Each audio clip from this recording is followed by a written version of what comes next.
আল্লাহ বলছেন মানুষের মধ্যে কিছু মানুষ আছে, সবাই না, ওয়া মিনান নাস, মানুষের মধ্যে কিছু মানুষ আছে যারা কিনা মাইয়াশরি নাফসাহু ইবতিগা মারদাতিল্লাহ, যেই মানুষগুলো আল্লাহ পাকের সন্তুষ্টির জন্য তাদের নফসটাকে বিক্রি করে দিয়েছে।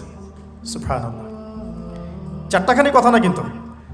মানুষের মধ্যে আল্লাহ কিন্তু সূরা বাকারায় বলেছেন শুরুর দিকে, মানুষের মধ্যে কিছু মানুষ আছে যারা মুমিন, কিছু মানুষ আছে যারা কাফের, কিছু মানুষ আছে যারা মুনাফিক, শুরুর দিকে পাবেন। এখানে আল্লাহ পাক বলছেন মানুষের মধ্যে কিছু মানুষ আছে যারা তাদের নফসটাকে আল্লাহর সন্তুষ্টির জন্য বিক্রি করে দিয়েছে। সুবহানাল্লাহ, মানে তাদের জীবনের মূল থিমটাই হচ্ছে আল্লাহ পাকের সন্তুষ্টি অর্জন করা। কোনো কিছুকেই তারা আল্লাহর সন্তুষ্টির উপর প্রাধান্য দিবে না।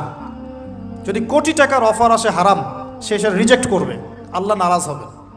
একটা সুন্দরী মেয়ে যদি জেনার অফার করে, সে রিজেক্ট করবে, কারণ সে আল্লাহকে ভয় করে। সে আল্লাহ পাকের জমিনের উপরে গায়রুল্লাহ বা কুফফারদের, তাগুতদের কোনো লস ইমপ্লিমেন্ট করতে পারবে না, কারণ সে আল্লাহকে ভয় করে।